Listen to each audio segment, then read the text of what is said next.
Komið sæl.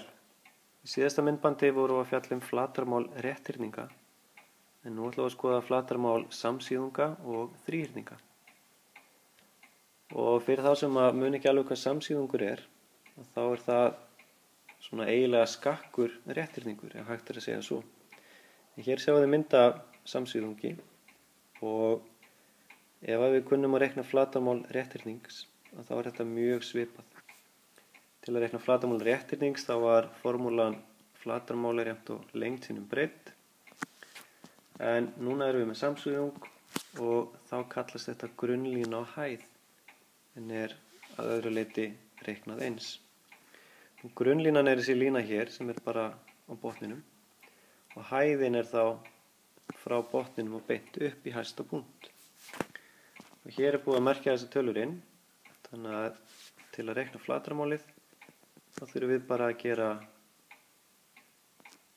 9 sinnum 5. Og þá erum við komin með flatarmálið.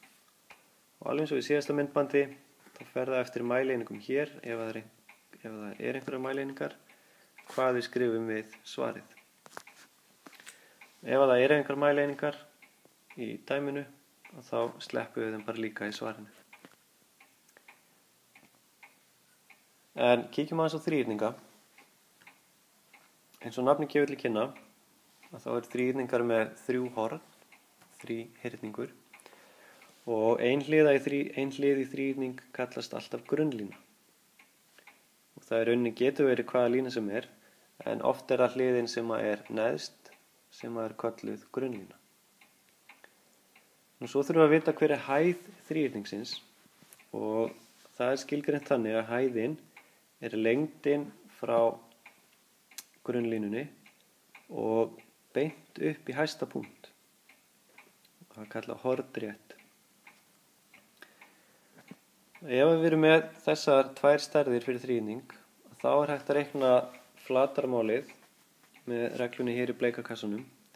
Þetta mjög svipað fyrir rétthyrning sem var lengd sinnum breidd og samsíðungur grunnlína sinnum hæð.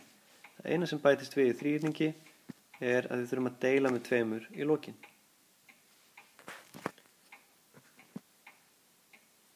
En lítum aðeins á þetta fyrirbæri hæð áður en ég tek með ykkur eitt dæmi með tölum í.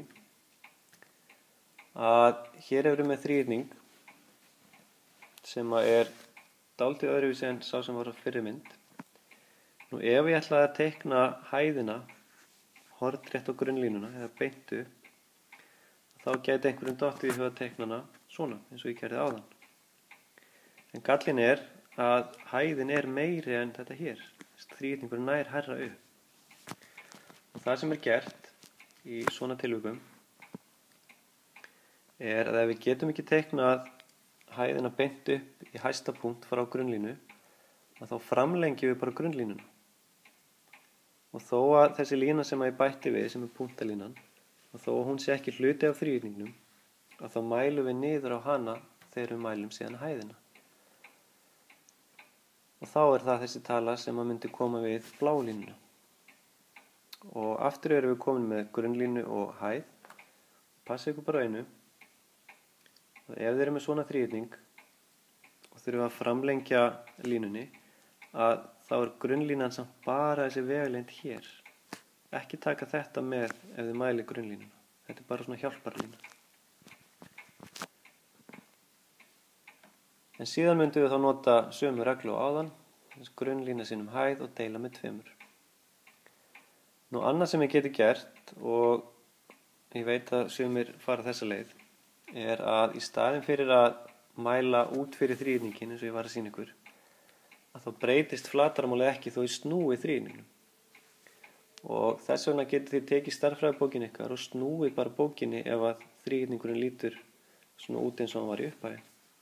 Flatarmálið það sama, en nú auðveldara að mæla þá grunnlínuna og hæð. Og þegar þetta komið, þá sjálfsögðu notum við sömu reglu og áður, grunnlína sinnum hæð deilt með 2. Og við skulum enda þetta á að taka eitt svona dæmi. Hér erum við með þríhyrning, þar sem búið að mæla fyrir okkur og gefa upp stærðina á grunnlínu. sem er þá 15. Þetta hérna er grunnlínan og hæðin á þríhyrningnum beint upp frá grunnlíninu upp í hæsta punkt sem er þá 10. Og hvernig reiknum við þetta? Þá ger ég grunnlínan sem er 15 sinnum 10 og þetta allt saman deilt með 2. Og 10 sinnum 15 eru 150 og deila með 2 er 75. Hér er tekið fram að þetta er í sentimetrum, þannig ég þarf að setja það fyrir aftan. En þið munið að þetta er flatarmál, þannig ég set lítinn tvist hérna fyrir ofan.